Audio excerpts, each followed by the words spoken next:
다들 최근에 유행했던 그 드라마 보셨나요? 왜 자폐 스펙트럼을 가진 사람이 변호사로 나왔던 드라마 말이에요. 친구들하고 모이면 하는 이야기가 전부 그 드라마일 정도로 굉장히 유명했었죠.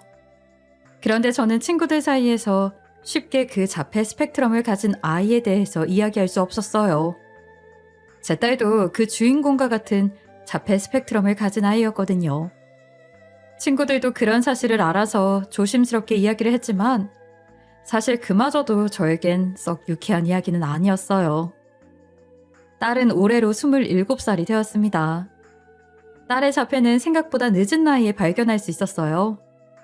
어렸을 때는 그래도 일반 아이들과 다르다는 느낌만 있었지 내 아이가 자폐라고 생각을 하지 못했거든요. 그런데 아이가 고등학생이 됐고 대학교에 올라갈 준비를 하면서 우리 부부는 아이의 자폐 스펙트럼 사실을 알게 되었어요. 아이가 이상하게 남들과 잘 어울리지 못하고 말을 돌려서 하거나 비꼬는 말을 쉽게 받아들이지 못하더라고요. 그래서 우리는 상담을 받기로 했고 딸의 자폐 스펙트럼 사실을 그때부터 인지할 수 있었습니다. 다행스럽게도 딸의 상태는 그리 나쁘지 않았고 우리 부부는 딸이 하고 싶다고 하는 것을 최대한 맞춰주려고 했어요. 그렇게 딸이 선택한 것은 그림이었고 다행히 딸은 그림의 소질이 있었습니다. 주변 사람들과의 소통에 힘들어하던 딸은 그림을 그리면서 정서적 안정도 찾아가기 시작했고요. 옆에서 열심히 그림을 그리는 딸을 보니 흐뭇해서 우리 부부는 그런 딸을 응원해 주었죠. 그리고 항상 딸에게 이렇게 이야기해 주었어요. 딸, 주변에서 누가 뭐라고 해도 넌 우리의 가장 사랑하는 딸이야. 힘든 일이 있으면 언제든 엄마 아빠한테 이야기하렴. 저희 부부는 딸이 혹시라도 의기소침하거나 나가서 곤욕을 치르고 올까 걱정이 많았어요. 그런 우리 걱정을 하늘이 알아주었는지 딸을 업신여기는 사람들을 다행히도 만나지 않았죠. 어느덧 딸이 열심히 그림을 그리면서 재능을 피워갈 때쯤 딸의 그림을 사주는 사람까지 생겨났어요. 비록 딱 한 사람이긴 했지만 그분은 마치 딸의 키다리 아저씨처럼 딸의 그림이 너무 감명 깊다며 물감이나 캔버스도 후원해 주시곤 했죠. 아무래도 딸이 자폐 스펙트럼이다 보니 지속적으로 집중하는 것이 어려워 몇 개월 동안 그림을 못 그리는 상황이 되어도 천천히 딸이 작품을 완성하기까지 기다려주시는 분이기도 했어요. 딸도 자신의 그림을 알아주는 사람이 있다는 사실에 많은 힘을 얻은 듯이 보였어요. 매사 그림으로 울적한 마음을 풀었던 아이였지만 이제는 그림을 그리는 것을 즐기기 시작했거든요. 딸이 기운을 내는 모습을 보니 그 사람에게 감사의 인사라도 하고 싶었어요. 그래서 그분이 항상 이용하시던 후원단체에게 문의를 넣었죠. 얼굴이나 한번 뵙고 인사도 하고 감사한 마음도 전하고 싶었는데 그분은 막상 자신을 찾는다는 사람은 거절하더군요. 그래서 지금까지 몇 년 동안이나 후원만 받고 얼굴은 한 번도 보질 못했습니다. 처음에는 받기만 하는 호의에 너무 부담스러워서 어떻게든 딸의 후원자 얼굴을 보면서 인사를 드리고 싶어 열심히 알아보았죠.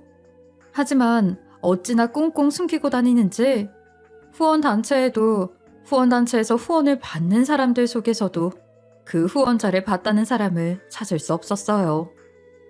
이쯤 되니 이제 포기하자. 그분도 사정이 있어서 모습을 드러내지 않으시는 거겠지 하는 생각도 들더군요. 사실 제가 이렇게 후원자를 찾아다닌 데에는 이유가 있었습니다. 어디서 듣기로는 이름 없는 작가들의 그림을 사서 그걸 이용해서 안 좋은 일을 한다는 사람들도 종종 있다고 했거든요. 그래서 우리 사랑스러운 딸의 작품이 그런 사람들에게 이용을 당하는 건 아닌가 싶은 마음에 찾아 나섰던 거죠. 이런 제 마음을 알았는지 후원단체에서는 그분이 절대 그런 분이 아니라며 저에게 말해주었기에 저는 그래도 안심하고 딸의 후원을 지금까지 받을 수 있었어요. 아무튼 우리 가정은 이렇게 지내고 있었는데 문제는 시댁과의 사이에서 일어났습니다. 우리 남편에게는 쌍둥이 형이 하나 있거든요. 남편과 똑 닮은 아주버님은 어릴 때부터 항상 남편의 비교 대상이었다고 합니다. 하루는 남편이 이런 말을 하곤 했죠. 당신한테 항상 푸념하는 것 같지만 나는 어릴 때부터 매번 형이랑 비교당하면서 살아야 했어. 지금도 아마 아버진 내가 탐탁지 않으실걸? 형은 나랑 다르게 어릴 때부터 공부를 잘해서 항상 아버지의 도움을 받을 수 있었지. 반면에 나는 형처럼 공부를 좋아하는 것도 아니었고 무슨 특별한 재능이 있는 것도 아니라서 아버지가 늘 뭐라고 하셨어. 지금도 형은 사업하고 성공가도를 달리고 있지만 나는 평범한 회사에 지극히 평범한 일반 회사원이니까. 그래서 난 걱정이야. 당신이랑 딸이 혹시라도 힘든 시간을 보낼까 봐. 시어머니는 그러진 않으셨지만 시아버지가 생애 평생을 아주버님과 남편을 비교했다고 했어요. 그 바람에 가족 모임이라고 모이면 아주버님은 항상 기세가 등등했고 남편은 식탁 앞에서 아무런 말도 없이 묵묵히 밥만 먹고 집에 돌아오기 일쑤였죠. 저도 자식을 키우고 있는 부모로 자기 자식에게 이렇게까지 매정하게 경쟁을 시켜야 했나 싶은 마음도 들었어요. 하지만 시아버지의 교육 철학이 그랬던 거죠. 아무리 형제 사이라도 서로 경쟁하면서 커야 둘 다 잘 될 수 있다는 그런 철학 말이에요. 도무지 저는 그런 아버님을 이해할 수는 없었어요. 어쨌거나 이런 시댁 분위기였으니 저도 시댁에서는 큰 소리를 내는 입장은 아니었습니다. 결혼 전에는 그래도 제가 며느리라고 맞춰주던 시아버지였지만 지금은 그저 얼굴 몇 번 보는 게 다인 사람이 되었거든요. 반면에 시어머니와는 자주 왕래하면서 지내고 있어요. 시어머니는 항상 이야기하세요. 내가 어릴 때 네 시아버지를 말렸어야 했는데 그때 내가 힘이 부족해서 내 자식들을 그리 호되게 가르치는 네 시아버지를 말리지 못했지. 그래서 지금 저 아이들이 저렇게 사이가 좋지 않은지도 몰라. 한 명은 자기가 성공했다는 자신감에, 한 명은 경쟁에서 탈락했다는 상처를 평생 안고 살겠지. 그래도 너희 시아버지 너무 미워하지 마라. 어디 자식 싫어하는 부모가 있겠니? 늘 자식 생각만 하느라 자식의 입장에서 한 번도 생각해보지 않은 사랑이 문제였던 거지. 지금도 그 양반은 자기 자식이라면 아주 예뻐 죽는 사람이야. 아마 말은 큰애한테 재산을 다 물려준다 하지만 작은 애한테도 분명 남겨줄 유산을 만들어놨을 거다. 말은 안 해도 둘 다 사랑하고 있으니까. 항상 냉정한 모습을 보이는 시아버지께 그런 면모가 과연 있을까요? 하는 생각도 들었지만 저는 눈가를 촉촉히 적시며 이런 말을 하는 시어머니의 말을 부정할 순 없었어요. 그리고 현재 시아버지는 요양원에 계십니다. 정신에 이상이 있으신 건 아니고요. 정신은 멀쩡하신데 혼자서는 운신하시기가 어렵거든요. 아무리 집이 다른 집과는 달리 넉넉한 살림을 가지고 있다고 하더라도 대부호는 아니니 항상 옆에 사람을 둘 수도 없는 노릇이고요. 항상 냉정한 모습을 보이는 시아버지라도 어머님을 사랑하시기는 한 모양인지 절대 자기 아내를 고생시킬 수 없다면서 자기 발로 들어간 요양원이기도 합니다. 그래서 저도 가끔 요양원에 찾아가서 인사를 드렸고요. 남편도 물론 함께 가서 시아버지를 돌봐드리곤 했어요. 그런데 시부모님을 제외하고도 다른 문제가 있었어요. 바로 시아버지를 아주 많이 닮은 아주버님 때문에 일어난 일이에요. 시부모님처럼 둘 중 한 사람이라도 시어머니와 같은 성격을 지녔다면 그 밑에 자식들이 그렇게 크지는 않았을 거예요. 하지만 불행히도 부부는 닮는다고 했던가요? 형님이 아주버님을 아주 똑같이 빼닮아서 문제가 생겼죠. 아주버님과 형님은 늘 애들을 비교하고 다녔거든요. 아주버님네는 딸 하나와 아들 하나를 두고 있는 집안인데 남매끼리 어찌나 비교를 해대는지 옆에서 지켜보는 내가 내 자식이 아님에도 불쌍하다는 생각이 들 정도였어요. 그래도 그 경쟁에서 어찌어찌 살아남은 딸은 의대를 들어가서 성공했다고 말할 수 있었네요.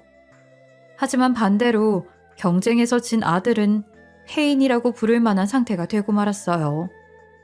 다행스러운 건 간신히 고등학교를 졸업해서 고졸 상태는 되었다는 것일까요?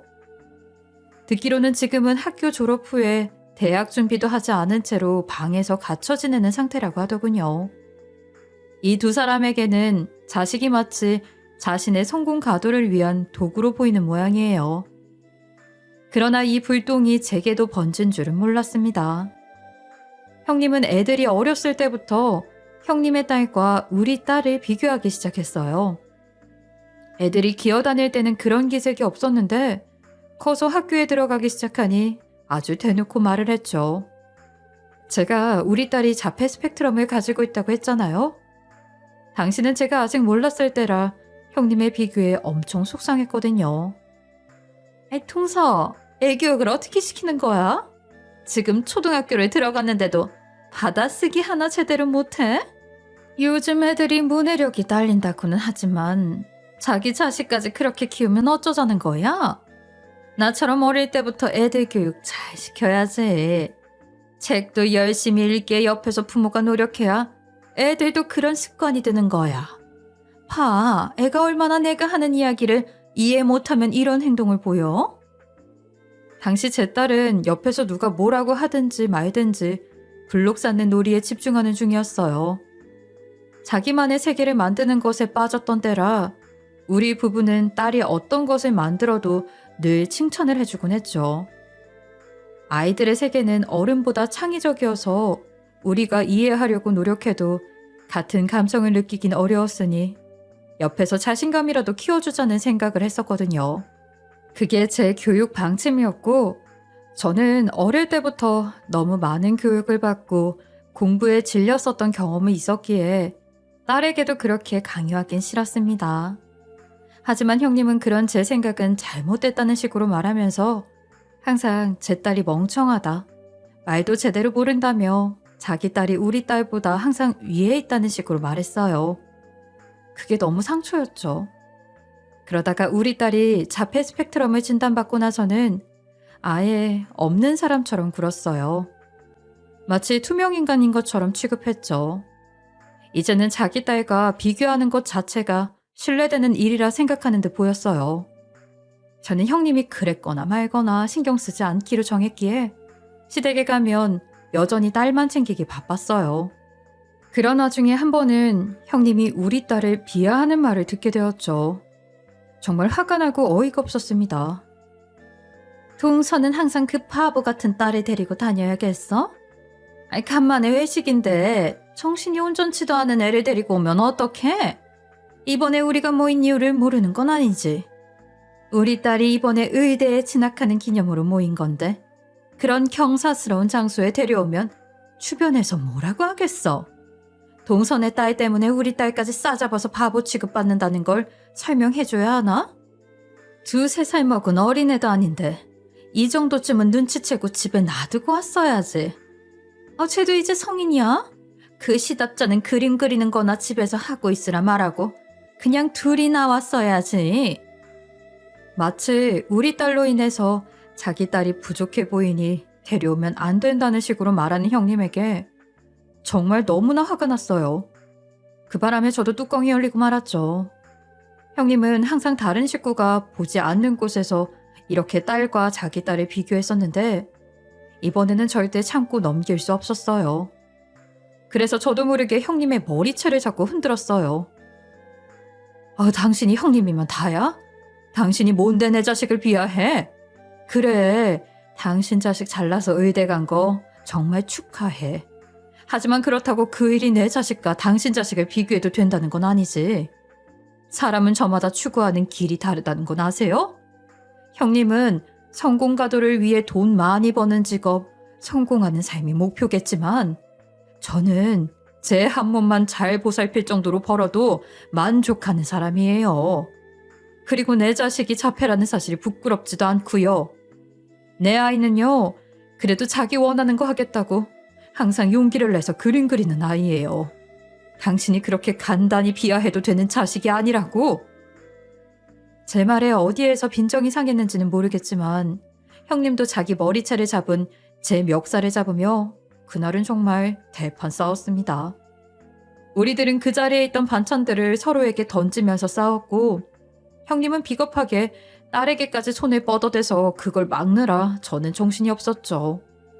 그렇게 딸을 보호하며 씩씩거리고 있을 때 아주버님과 남편, 어머님이 도착했고 우리 둘의 모습에 다들 당황해하면서도 말리기 급급했어요. 가족들은 우리 둘에게 이게 어찌된 일이냐 설명하라고 했지만 저는 입을 꾹 다물고 말하지 않았습니다. 그건 형님도 마찬가지였죠. 만약 형님이 입을 열었다면 저도 당당하게 형님이 했던 말을 그대로 말했을 거예요. 그런 사건이 있는지 얼마나 지났을까요? 후원자에게 받은 금액으로 딸은 그림에 몰두하기 시작했고 점점 재능을 보이기 시작했어요. 그러던 어느 날 시어머니가 전화로 부탁을 하나 하는 겁니다. 저 아가, 혹시 요즘 여윳돈 좀 있니? 내가 돈이 조금 급해서 말이다. 조금이라도 좋으니 좀 보태줬으면 싶어서. 평소에 돈 가지고는 자식들에게 일절 손을 뻗지 않으시던 분이었는데 갑자기 돈을 빌려달라는 전화에 저는 깜짝 놀랐어요. 그래서 혹시 집에 무슨 일이라도 생겼나 싶어서 걱정이 들어 시댁으로 찾아갔습니다. 그리고 시어머니가 돈을 빌리게 된 이유를 알게 되었죠. 저 사실은 말이다. 네 형님이 돈을 빌려달라고 내게 찾아왔었다. 딸이 다니는 의대에 들어가는 학비가 만만치 않은 모양이야. 너도 알다시피 우리 큰애가 이번에 사업이 망했잖니. 그런데 자식 교육은 절대 놓을 수 없다면서 어거지로 돈을 빌려서까지 대학교 학비를 대주고 있었던 것 같아. 그냥 1, 2년 쉬고 돈 모아서 가는 게 어떻겠냐고 이야기했는데 의대라는 곳이 다른 학과보다 더 오래 일하고 졸업 후에 일도 바로 시작하기 어려워서 안 된다고 그러더구나. 그래서 다른 사람한테 돈을 빌릴 바에는 나한테 돈 빌리러 오라고 했더니 이젠 내가 감당하기 어려운 선까지 왔다. 네 시아버지 아시면 얘네들 어떻게 될지는 너도 잘 알잖니. 그러니 어떻게든 내 손으로 해결하려고 했는데 결국 네 손까지 빌려야 하는 상황이 오는구나. 미안하다 아가. 형님의 딸이 의대를 갔는데 학비가 제법 많이 들었던 모양이에요. 그런데 그 와중에 아주버님의 사업이 망하면서 지금은 신용불량자가 되었다는 이야기도 들었고요. 아마 파산 신청도 한 상태라 쉽게 그 학비를 만들어주기 어려웠던 것 같더군요. 형님의 딸은 턱걸이로 의대에 들어갔던지라 학교 생활에 적응이 힘들기도 했던 것 같아요. 그도 그렇겠죠. 대한민국 수재들이 전부 모여있는 학과이니 웬만한 노력으로는 장학금도 받기 어려웠을 겁니다. 그런데 하필이면 조카가 의대에 들어가고 딱 1년 뒤에 집이 쫄딱 망했으니 전 솔직한 심정으로는 형님을 도와주기 싫었어요. 저번에 우리 딸을 비하한 일로 아직도 화가 안 풀린 상태였지만 그래도 시어머니의 얼굴을 보고 돈을 빌려주기로 했죠. 하지만 큰 돈을 빌려줄 순 없었어요. 당시 저도 수중에 돈이 있는 건 아니었거든요. 제가 가진 돈은 딸의 그림을 팔아서 있는 돈 조금이었죠. 이 돈은 나중에 딸의 앞길을 위해서 사용하겠다며 열심히 모아둔 돈이었는데 하지만 시어머니의 급한 표정을 보니 이 돈을 빌려줄 수밖에 없었어요. 저는 돈을 빌려주면서 시어머니께 부탁했어요. 저 어머님, 절대 이 돈 제가 빌려줬다는 말 형님에겐 하지 말아주세요. 어머님도 저번에 형님이랑 있었던 일 아시잖아요. 저랑 형님이 사이도 안 좋은데 제 돈 빌렸다고 하면 또 찾아와서 뭐라고 한마디 할 것 같아서요. 그리고 형님 성격에 얼마나 자존심 상해하겠어요. 그러니 어머님이 따로 모아둔 종잣돈이라고 하면서 주세요. 그리고 이 돈 저도 쉽게 생각하고 빌려주는 돈 아닙니다. 나중에 꼭 돌려받을 거예요. 제가 돈을 빌려준다는 말에 시어머니는 다행이라는 듯이 웃으면서 안심해 하셨어요. 그리고 제 말에 고개를 끄덕이며 알았다고 대답해 주셨죠. 사실 맞잖아요. 제가 형님에게 돈을 빌려주면 그렇게 자신감 덩어리인 사람이 얼마나 상처를 받겠어요? 그리고 그 상처받은 마음으로 딸과 우리 가족에게 어떤 일을 할지 상상도 되지 않고요. 사람이라 설마 그런 일이 생기겠어? 하는 마음도 있지만 사람이기에 어떤 상황이라도 대처해야 한다는 생각이 들어서 조심스럽게 시어머니에게 이야기했죠. 이날 이후로도 형님의 태도는 여전했습니다. 제가 돈을 빌려줬다는 이야기를 하지 않았으니 어찌 보면 당연하다는 생각이 들기도 하네요. 그렇게 형님의 딸이 의대를 졸업한다는 소식을 들었고 조만간 졸업식이 있다고 하더군요. 시어머니는 우리 모녀도 같이 가자면서 가족 경사인데 함께 해야 하지 않겠냐고 했지만 저는 알고 있습니다. 시어머니가 이렇게 저를 데려가려고 하는 이유를 말이죠. 어떻게 생각하면 제가 형님 딸의 졸업에 한몫했으니 말이에요. 물론 형님이 전혀 모르는 이야기지만요. 하지만 저는 찝찝한 마음이 들었어요. 과연 자기 잘난 맛에 사는 형님이 우리가 그 졸업식에 가는 것을 좋아할지 걱정이 되었거든요. 조마조마한 마음으로 저는 딸과 조카의 졸업식장을 찾았습니다. 다행히 딸은 처음으로 보는 대학 전경에 흠뻑 빠져 있었고 저는 좋아하는 딸의 모습을 보면서 딸과 간단하게 대학교 안을 돌아다니고 있었죠. 그러다 시어머니가 졸업식이 시작한다는 말에 얼른 다시 졸업식장으로 돌아갔고요. 제가 왔다는 소식을 듣지 못했던 건지 졸업식장에 들어온 저와 딸을 보고는 형님은 놀란 기색이었어요. 이내 어이없다는 표정으로 우리 모녀를 향해 걸어오더군요. 그리곤 입에 담을 수도 없는 말들을 하기 시작했어요. 너 여기가 어디라고 찾아온 거야? 우리 애 앞길까지 막으려고 작정했어? 학벌도 짧은 무식한 것들이 여기가 진짜 어디라고 찾아와서? 그리고 애 졸업식에 온다면서 옷은 또 왜 저래? 쪽팔리게 내가 듣자 하니 동서도 대학 못 나왔다면서. 그래서 대학교 졸업식이 궁금했어? 아, 의대 가는 사람이 주변에 한 사람도 없으니 이번 기회에 의대 졸업식도 구경하자 싶었냐고. 그리고 이런 자리에 모자란 딸을 왜 데려오니? 혹시라도 이상한 행동하면 우리 가족한테 무슨 피해가 오는지 모르는 것도 아니면서? 우리 딸이 잘 되니까 대신 나라도 엿먹어보라 이거야? 참나, 무슨 심보로 여기 찾아왔는지 모르겠네. 옆에 시어머니가 빤히 보고 있는 와중에도 이런 말을 하는 형님을 이해할 수 없었습니다. 우리가 여기 졸업식에 온 게 무슨 잘못이 있는지 도무지 이해하지 못하겠거든요. 그리고 집안에 모자란 사람이 있다고 대놓고 말하는 건 제가 아닌 형님이었으니 전 어이가 없었죠. 제가 멍하니 형님의 말에 대꾸도 않고 있자 시어머니는 형님의 말에 화가 났는지 그 자리에서 바로 형님의 뺨을 내리치셨어요. 네가 진정으로 미쳤구나. 너희 집이 망했어도 겨우 내 도움으로, 주변의 도움으로 자식 대학 졸업까지 끌어왔는데 그게 자랑스러워? 아주 주변에 다 알리지 그러냐. 내가 빚쟁이라고 말이다. 어디서 그런 주제에 작은 애한테 함부로 입을 놀려? 그리고 네 자식만 자식이더냐?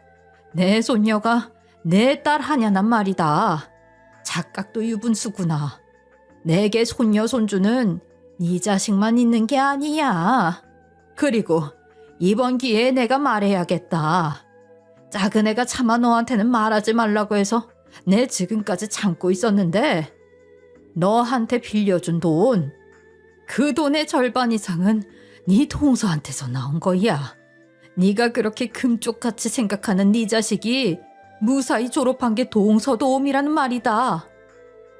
시어머니의 말에 형님은 잠시 멍해했다가 이내 마음을 다잡았는지 평소의 모습으로 돌아와서 다시 씩씩거리기 시작했어요. 그런 모습에 시어머니는 어처구니가 없었는지 다시 말을 이어갔죠. 이 성정이 그렇게 더러운 탓에 나는 정상적인 손주 하나를 잃었어. 네 아들이 지금 집구석에 박혀서 밖에도 못 나가게 된 건 다 누구 탓이냐? 너야말로 지금까지 내가 오냐오냐 해줬더니 기어오르는구나. 당장 네 동서에게 사과하고 감사하다 인사해라. 거기 너도 와서 네 숙모한테 감사 인사 올려라.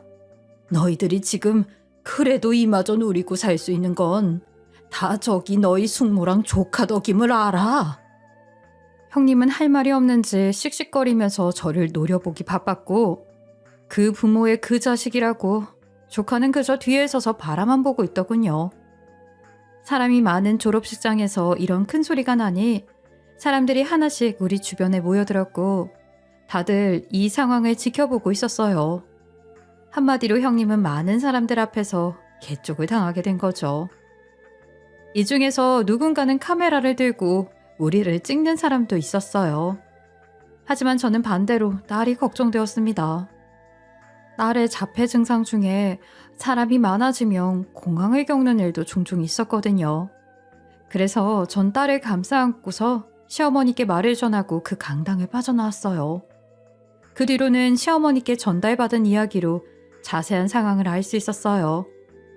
시어머니는 그 뒤로도 사과하지 않는 형님 모녀의 태도에 분노했고 당장 아주버님에게 전화해서 돈을 갚으라고 난리를 쳤다고 해요. 그런데 되려 형님은 배째라는 식으로 나왔고 아주버님 역시 자신이 빌린 돈이 아니라며 형님을 탓하기 바빴다고. 그리고 형님은 이런 말도 했답니다. 아니, 막말로 어머님이랑 아버님 돌아가시면 그 재산 전부 우리 거잖아요. 아니다. 전부는 아니라도 저번에 남편한테 들으니 대충 반 이상은 우리가 받을 거라던데요. 그러니 그 돈으로 퉁치면 되는 거 아니에요? 아버님 자산 얼마나 있는지 저도 들었는데 우리가 빌린 돈 그거에 비하면 정말 새발의 피 아닌가요? 그리고 저는 다른 사람한테 돈을 빌릴 작정이었어요.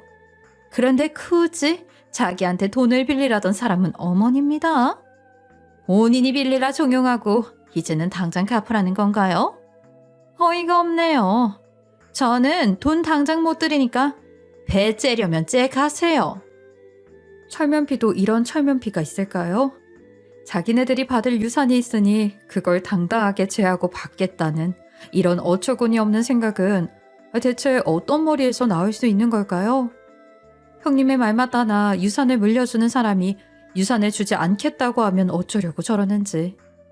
사람이 화장실 들어갈 때의 모습과 나올 때의 모습이 다르다고 하더니 형님이 딱 그 꼴이더군요. 이래서 옛날에 사람들이 검은 머리 짐승은 거두지 말라고 하는 모양입니다. 아무튼 시댁에서의 이런 일들로 인해 한동안 시끌시끌했고 결국은 이 소식이 요양원에 계신 시아버지의 귀에까지 들어가게 되었어요. 시아버지는 분노했는지 당장 우리 가족들을 병원으로 모이라고 했고 모두가 모이자 말했습니다. 내가 이번 일 전에 들었다. 당신도 그래. 집에 이런 일이 있으면 제일 먼저 나한테 이야기를 해야지. 그걸 일을 키워서 이렇게 소란스럽게 만들면 어떻게 하나? 당신, 이 애들한테는 우더른이야. 집안의 어른이라고. 그러니 당신이 제일 먼저 침착하게 상황을 파악해서 정리했었어야지. 시어머니는 고개를 푹 숙인 채로 시아버지의 손만 잡고 옆에 서 계셨죠. 두 분이 손을 꼭 잡고 있는 모습을 보니 시아버지는 시어머니께 그리 화가 나진 않았던 것 같아요. 그저 이렇게 큰 소리가 나왔으니 주변 사람들을 의식해서 하는 말 같더군요. 그리고 다음 화살은 형님 부부에게 돌아갔죠. 그리고 큰애, 너는 내가 지금까지 어떤 도움을 줬는지 알고 있겠지? 그런데 네 아내 간수도 제대로 못하고 네 자식 교육도 그따위로밖에 못했냐? 어떻게 네 마누라가 밖에 나가서 자기 시어머니한테 그렇게 큰 소리를 떵떵 치는데 가만히 보고만 있어. 그리고도 네가 우리 자식이냐? 게다가 유산을 네가 거의 다 받을 거라고? 어디서 그렇게 큰 꿈을 꾸고 있는지 모르겠구나. 내가 유산 관련해서 너희에게 한마디라도 한 적이 있던가? 나는 응당 너희가 단지 우리 자식이기 때문에 편히 살라고 도와준 거다. 그걸 그런 식으로 곡해해서 들었다니 내가 다 어이가 없는구나. 나는 앞으로 너희한테 유산을 단 한 푼도 주지 않겠다. 그리고 너희가 살고 있는 그 집 명의가 내 앞으로 되어 있다는 것도 알지? 그것도 내 조만간 처분할 테니까 빠른 시일 내로 이사 갈지 말아 봐라. 난 너희 어머니한테 그런 식으로 대드는 아들은 모르니까. 형님과 아주버님은 방방 뛰면서 절대 안 된다며 시아버님께 뭐라고 했지만 시아버님의 태도는 굳건했습니다. 그리고 마지막 화살은 우리 부부에게 왔죠. 마지막으로 작은 애, 너도 그렇게 잘한 건 없다. 다만 지금까지 내가 너한테 미안했다. 나는 내 자식들 다 잘 되길 바라는 마음에 경쟁시키며 키운 건데 그게 너한테 상처가 되었을 줄은 몰랐구나. 그런데 요즘 손녀 녀석의 그림이 좀 뜨문뜨문하구나. 내 그 녀석의 그림 보는 낙으로 여기서 지내고 있었건만. 네, 저 녀석의 집 처분이 끝나면 그 돈으로 손녀 녀석의 그림이나 사서 봐야겠어. 그리고 손녀가 사람 많은 곳을 싫어한다는 건 알지만 이 할아비 보러 한 번씩은 오라고 해라. 항상 시커멓게 큰 어른 2명만 보니 내 질려서 여기 못 있겠다. 형님네에게 하는 모습과는 정반대의 모습으로 우리에게 말하는 시아버지의 태도에 우리 부부는 아무런 말도 할 수 없었어요. 남편도 이번에 처음 보는 자기 아버지의 모습에 당황했는지 입을 떡하니 벌리고 있었고요. 처음으로 듣는 자기 아버지의 사과에 넋이 나간 듯 보였죠. 그리고 알고 보니 그동안 우리 딸의 그림을 사주고 있던 키다리 아저씨는 바로 시아버지였던 겁니다. 남편에게 부채를 느낀 시아버지는 직접 마음을 전하지는 못하고 대신 지금까지 딸의 그림을 사주거나 그림 재료를 대주면서 후원을 해온 거였어요. 우리는 이날 알게 된 사실에 깜짝 놀랄 수밖에 없었습니다. 나중에 시아버지가 이렇게 우리 모르게 딸을 후원한 이유를 듣게 되었어요. 사실 이 모든 상황을 시아버지는 다 어렴풋이 알고 있었던 겁니다.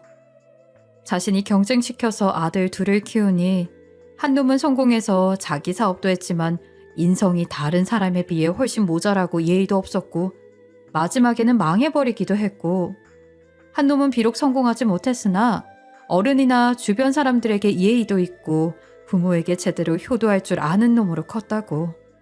자기 자식들을 바라보고 나니 자신이 무슨 짓을 한 것인지 후회했다고 말이죠. 그리고 이런 상황을 보고는 내 남편에게 무척 미안했다는 겁니다. 그래서 이제라도 내 남편에게 잘하자 싶어서 대신 남편의 자식인 손녀에게 미안함과 고마움을 표현하게 되었다고요. 그 방법 중에 하나가 우리 모르게 딸을 후원하는 것이라고 하더군요. 아마 시아버지의 마음에서 나온 이야기는 거의 다 진실일 겁니다.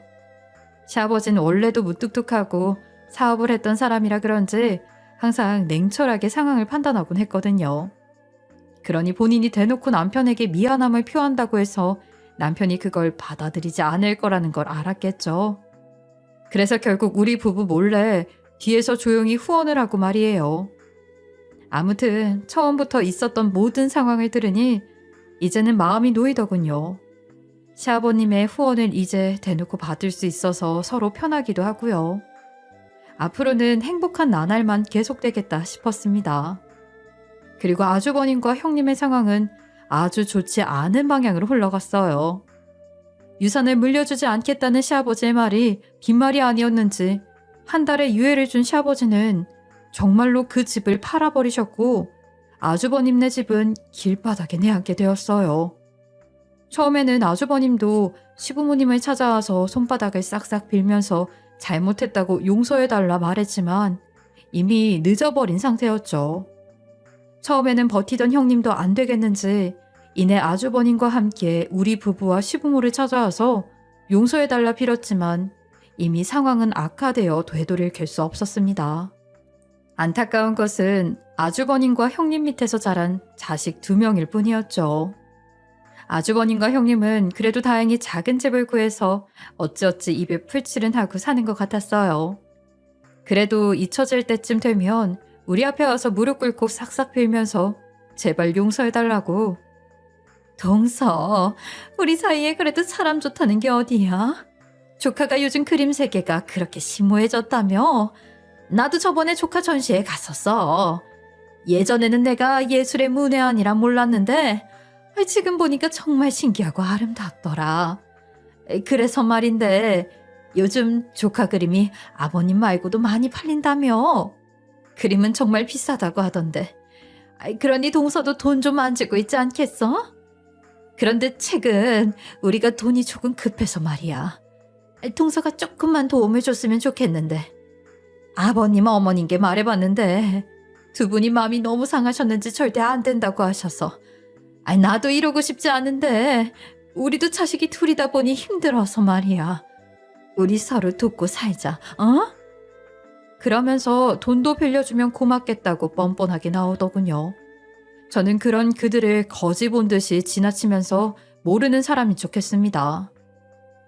자기 딸 의대 학비까지 제가 대줬는데 그에 대해선 단 한 번도 고맙다, 미안했다, 사과나 감사의 말 한마디 없이 뻔뻔하게 나오는데 제가 뭐가 이뻐서 형님을 마주하고 형님 사정을 살펴주겠어요?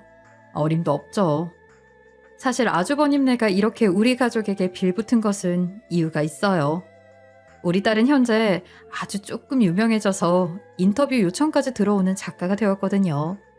하지만 딸이 사람들 앞에 나서거나 사람들이 본인에게 집중하는 상황이 오면 공황 증세가 나타나기 때문에 언론에 노출되는 건 극도로 꺼리고 있어요. 저희도 그런 딸에게 강요할 생각은 전혀 없고요. 아마 평생 누구나 다 아는 유명한 사람은 되지 못할 겁니다. 그래도 상관없어요. 저도 딸이 힘들어하는 모습 같은 건 보고 싶지 않거든요. 그래서 저도 남편도 항상 딸에게 본인이 하고 싶은 것만 하라고 말하는 중이에요. 아무튼 형님이 딸의 유명세에 우리가 돈이 있다는 것처럼 굴고 나오니 이제는 형님과는 거의 연을 끊고 살고 있어요. 그래도 들려오는 소문으로는 당시 졸업했던 형님의 딸은 어디 대학병원에서 인턴으로 열심히 일을 하고 있는 모양이더라고요. 형님도 애초에 일을 했던 사람이 아니라 조카는 집에 가장 역할을 하고 있는 듯이 보였어요. 그리고 아주버님은 시작하는 사업마다 좋지 못한 성과를 보여서 지금은 막노동을 하는 것 같았습니다. 그래도 머리가 있는 사람이라 최근 돈이 된다는 인테리어 쪽으로 노선을 바꾼 것 같았어요. 다만 형님에게는 가장 큰 문제가 있었죠. 바로 집에서 틀어박혀 폐인이 된 둘째 아들입니다. 아주버님과 형님의 철저한 경쟁 교육 속에서 지쳐서 나가떨어진 형님의 아들은 처음에는 그저 방에 틀어박혀서 지내는가 싶었는데 큰 사고를 쳤다고 하더군요. 어떻게 대출을 받았는지 큰 금액을 들여서 주식과 코인에 투자를 했다고. 그리고 그걸 한순간에 날리게 되었다고 말이죠. TV 뉴스에서나 보던 소식을 그래도 한때는 가족이라고 생각했던 사람이 겪게 되었다니 조금 감회가 새롭기는 했습니다. 아주버님네는 이를 계기로 시아버님께 가서 돈을 빌려달라고 빌었지만 절대 빌려주지 않겠다고 하셨던 것 같아요. 그래서 형님이 무척 소가리를 하고 있다고 하더군요. 뭐 이제는 저랑 연 끄는 사람들의 일이니 저도 더 이상은 신경 쓰지 않으려고 합니다. 요즘 제 관심사는 뭐니 해도 딸입니다. 딸이 최근 인터뷰도 받고 그런다고 했잖아요. 아무래도 딸과 이야기가 그나마 통하는 사람이 저와 우리 남편밖에 없어서 저는 백방으로 조금 바쁜 시간을 보내고 있어요. 예술이라는 것이 생각보다 쉽지 않더라고요. 딸은 그저 풍경을 보고 그린 그림인데 그걸 마치 다른 의미가 있다는 듯이 해석하는 사람들의 모습을 지켜보는 것도 꽤 재밌고요. 아무튼 저는 딸에게 세상으로 향하는 창구가 되어주기 위해 무척 노력하고 있습니다. 언론에 노출이 될 수 없다면 저라도 나서서 딸의 매니저가 되어 딸의 그림 인생을 돕고자 말이죠. 딸이 그린 그림은 정말 너무 신비롭다고 해야 하나? 모든 예술가가 딸처럼 그림을 그리는지 잘 모르지만 딸의 그림을 보고 있으면 자폐 스펙트럼을 가진 사람들이 보는 세상은 저런 느낌이 들까? 하는 생각이 들곤 해요. 아무래도 딸이 평범한가는 조금 거리가 있는 사람이니 딸의 눈에는 우리가 사는 세상이 이렇게 다채롭고 아름답게 보이는 건가 싶기도 하고요. 물론 우리가 딸에게 최대한 좋지 않은 모습을 보여주지 않으려고 해서 아름다운 면만 보는 걸지도 모릅니다. 언제까지 딸의 눈에 긍정적인 부분만을 보여줄 순 없겠지만 우리 부부는 계속 노력하려고 해요. 사실은 제가 이 사연을 보내게 된 것도 딸을 어딘가에 자랑하고 싶어서였어요. 물론 형님네와의 갈등이 주된 이야기지만 그 일은 아무튼 지금은 해결되었으니까요. 딸은 앞으로도 사람을 접하는 일이 쉽지 않을 거라서 이렇게나마 자랑하고 싶었네요. 지금까지 제 사연을 들어주신 청자님들께는 감사합니다. 참, 그리고 청자님들께 전해드리고 싶은 게 있는데요. 한국에서 자식 교육이 무척 중요하다는 건 저도 다 압니다. 그래도 말이에요. 우리 자식들에게 공부 말고도 하고 싶은 일은 무엇인지, 자식이 어떤 꿈을 가지고 있는지 한 번쯤은 물어보라는 거예요. 요즘 세상은 공부 잘한다고 모두가 성공하는 그런 세상도 아니잖아요. 우스갯소리로 서울대 나와서 붕어빵 장사한다는 말도 나오고요. 그러니 너무 공부하지 말고 적어도 한 번은 내 아이의 꿈을 물어봐 주었으면 합니다.